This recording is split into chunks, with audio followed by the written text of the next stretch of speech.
Hello everyone and welcome back to Mossy Pine Ranch at Elmcreek. We have reached episode number 42 and are now in August. Starting down by the animal area today because we need to grab the windrower, and we're using the John Deere to run the windrower. And that's because we need to merge together all of the hay that we mowed last time.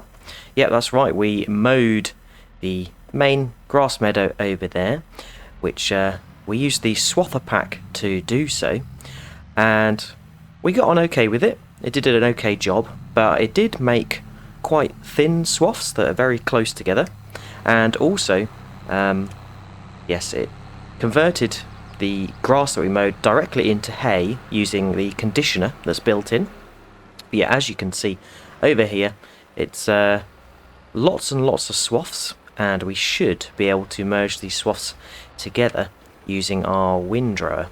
So the first job for me today is really running around here and getting these merged together. So let's pull in and lower away. And yeah, we tried the case swather last time.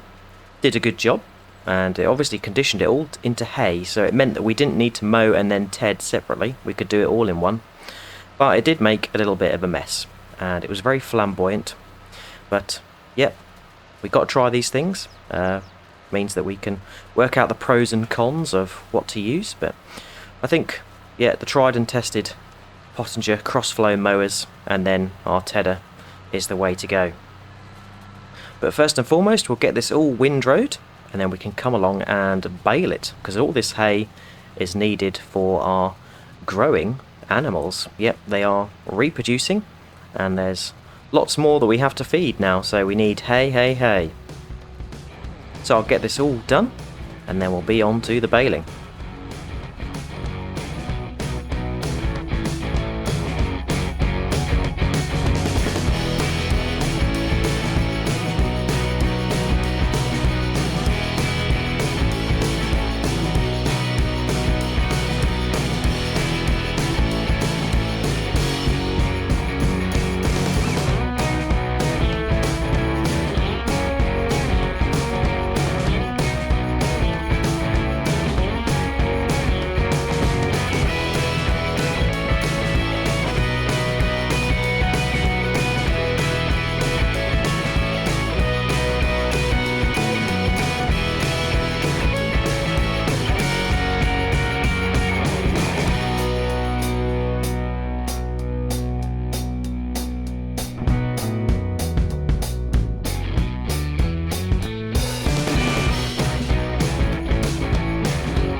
And that's the windrowing all done.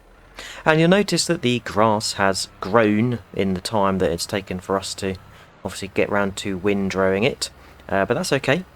And we can see the nice contrast of the hay colour versus the grass colour. And yeah, we did have a few little nuggets and shards of grass in amongst the hay, but that's okay, it'll all get minced into a bale, so that's fine by me. Probably need to give the John Deere and the Smash windrower a service, because yeah, it's looking that way. And we also need to just top up a little bit of fuel. I think there's the tiniest little bit left in this pallet. There we go, that is full, and the pallet still has 104 litres on, even though there's no barrels left, so that's pretty good. But yeah, we can get this serviced up. That doesn't need much. John Deere needs a fair bit, as does the front loader, and the bale spike is all good. So let's get this parked up, and then it's on to the baling. That's parked away, and that windrower has served us since very early on in the ranch, and I gotta say it goes very well with the John Deere tractor. John Deere parked away, and I gotta say the animals look like they're thriving. The sheep are doing well, and the horses are multiplying. So yeah, really good on the animal front, but that's why we need lots of hay. And of course, here are the straw bales that we made last time from the byproduct of harvesting our barley. Popped in the case, and we've got the Crone Big Pack. Still got straw in it from last time, but that should convert to hay once we get started. So yeah, don't need to be precious about where we start. We can start over this end. Let's get unfolded. We've got the biggest bale size selected, and when we start, we should start converting. Yeah, it's converted into hay already. Yeah, we're using the case for this because we've got 9,000 litre bales, the largest size we can do. So it gets pretty heavy, and yeah, we want to keep good momentum, especially up this hilly part of the meadow. So we're going to whip round here again, get all of this baled up, and then we're going to be off to the dealership to pick up a bale stacker, because we need to shift these bales off the field and into the yard. We're not going to be selling the straw, we're going to be stashing it, and we're also going to be stashing the hay in the larger part of the ranch yard. And that's because we've got some plans for the future, some expansion plans, and I'm not going to allude too much because we'll see that probably in the next session. Yeah, we've got a bit of prep work, get all our hay ready, and then we should be good for the next session. But I'm going to whip round here with bales hanging on off the back, and we'll get this all baled up, and then we'll be off to the dealership, as I said. We were going to buy a stacker, but I'm thinking we're going to actually rent one this time, because I'm going to try something different to the Artisan bale stacker that we've done before for square bales. And if I'm sounding differently today, it's because I've got a sore throat, so I haven't changed voice, just got a slightly sore throat, so I might sound a bit different, but still well enough to do virtual farming, so that's good. But leave this with me, and I'll see you once we're all done.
The baling done, so we can drop the last one off, and 88%. There's a few little niggles of hay left over the field, but yeah, that's not going to add up to a full bale, so pretty negligible. We'll leave that there. But yeah, we'll go give the baler a quick service and wash, because I think that's the last time we'll be using it this season, and always good to keep our equipment in good order. Serviced and a quick wash as well. And that's parked away, and I've made some good time this morning, so let's head over to the dealership and we can get a stacker sorted out. As mentioned, we're going to be leasing one, so we can try something different to the Artisan, and then probably make a decision on which one we'll buy the next time we need to do bales. Our cotton is coming along nicely in field number 10, the largest field, and it's not due next month. But in October, I believe it is ready to harvest, so quite late in the year, but at least that's going to give us jobs to do right up until winter time. And here we are at the dealership, so let's park up and rent the trailer that's going to load our bales. So under bale loaders, we want to go right the way across because it is a mod I've installed. We've got quite a few, but the Artisan is the one we've used quite frequently. But for the same price, we've got this Anderson TSR 3450. It can do the same amount of bales, 14, and it can do the same range of size. So yeah, we're going to give this one a go and see how much it differs. Don't need a license plate because it's not owned by us. We'll keep the wheels as standard, and we can lease that for $4,590. So let's get that. Here it is. Matches the case colours quite nicely, and it looks a little bit smaller than the Artisan, to be honest, but it holds the same amount of bales, so it'd be interesting to see how it stacks them. I think it's got a different mechanism for loading. It's got these two prongs. So yeah, it'll be interesting to see it in action. So we'll pull into the yard, and right ahead of me, next to these trailers, is where we're going to be stashing the bales temporarily until we get a better means of storing them. But I'm going to cut across here and go right to the top of the hill field and start with the square bales there. We will do the straw field and then this straw field as well, and then we'll collect the hay last. But I don't want to be running into the cotton. Don't want to damage it before harvest time. And let's get this unfolded and ready, because it's got this funky arm that's going to come along and grab the bales, and we should just be able to prong it as so. Load one on. Wow, that is cool. That looks very funky. Oh, it sort of sinks in. Don't know if that's part of the animation or what, but that looks quite interesting. Get two, and then it should push them back, I think. Yep, to the next level. Let's go get this stray bale over here. Okay, there's a little platform that it sits on. I couldn't see that initially. So yeah, it loads them up, and it stashes the first one on top of that platform, where it then sinks them down. So that's quite cool to see a slightly different way that it loads. Let's get this field all loaded. I'm hoping that we have sort of one full trailer per field, but it might go a bit over that. Yeah, we'll get each field loaded and deposited in the ranch yard, and yeah, we'll see how many we end up with. So I'll see you when we're done.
And that is the last hay bale. And we've got 19 hay bales, and by my count 33 straw bales, because we had 2 full loads of 14 plus 5. So yep, 33 straw bales and 19 hay. Which is pretty good. Each bale is 9,000 litres, so yeah, we've got lots of litres of straw and hay. The hay we will most definitely be keeping for our sheep and our horses, because they need that for part of their feed. And the straw we will keep in case we do need, but I'm not thinking that we will have much use for it. But the best sell price time for straw is winter, so sort of December, January. So we'll probably stash it until we can sell it.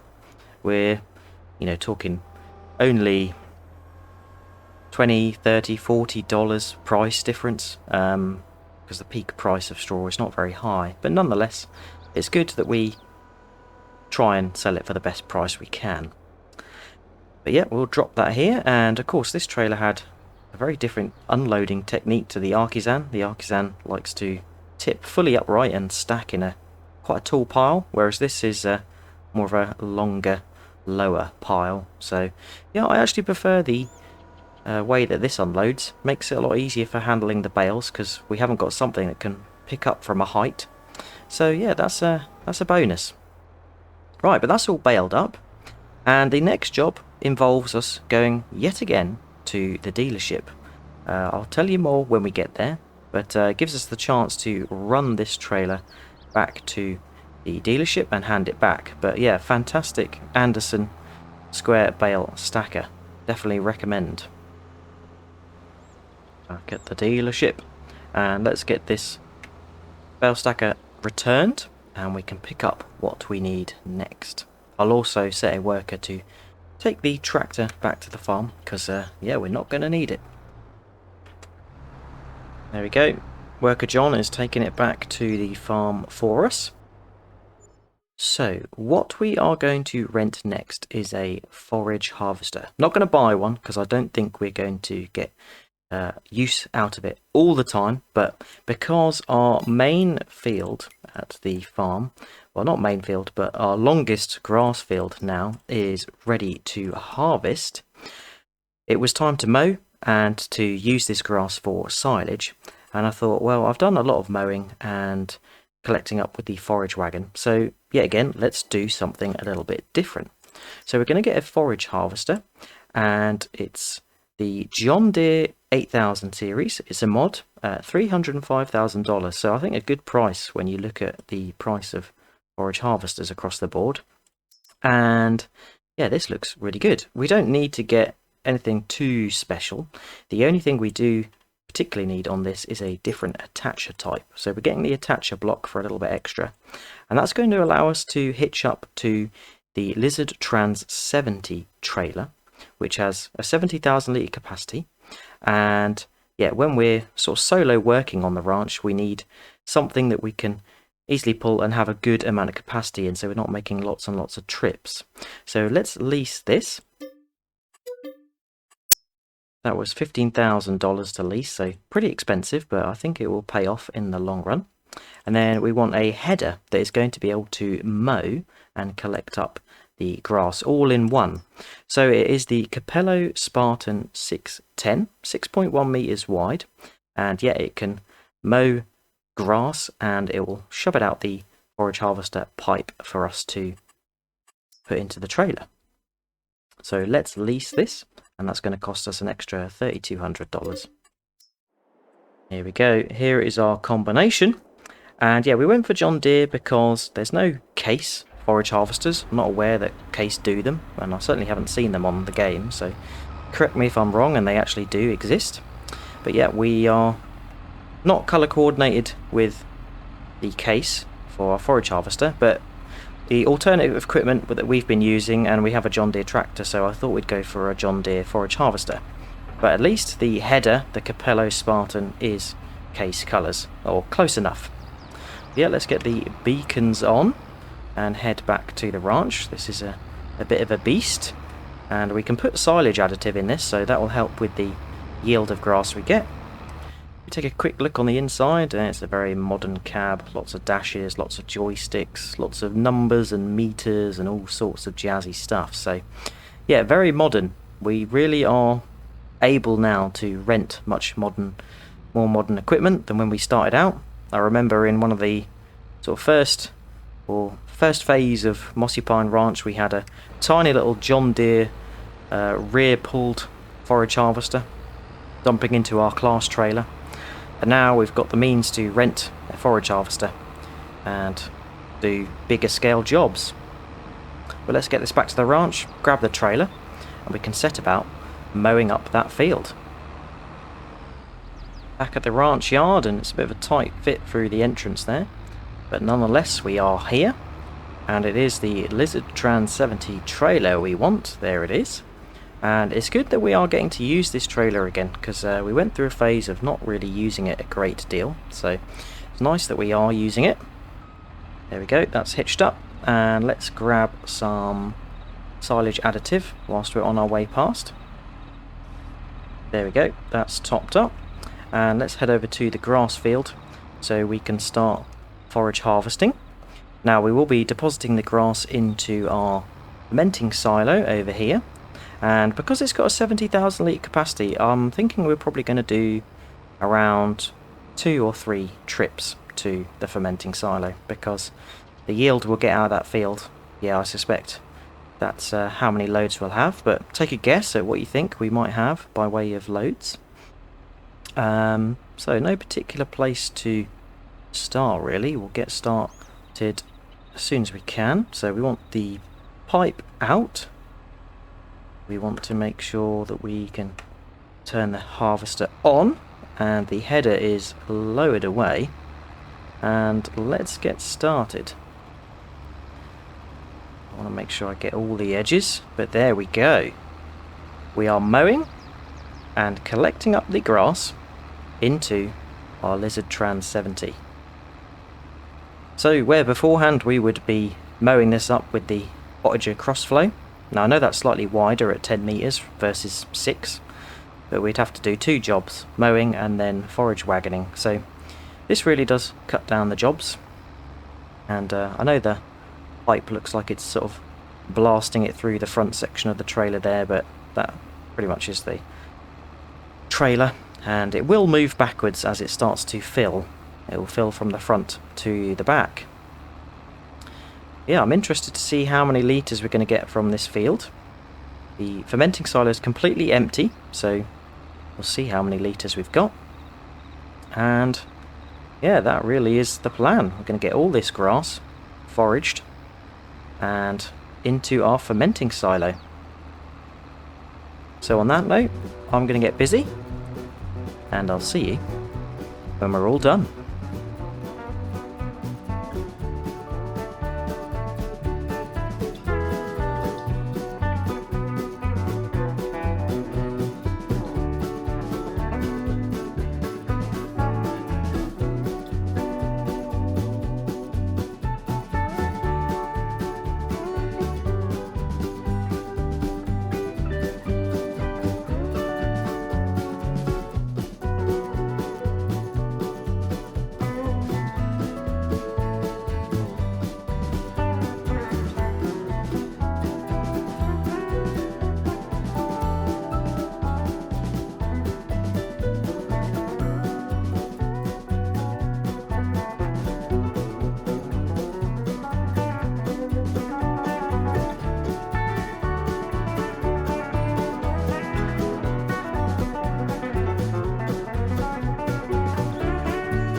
And that's the last scrap of grass.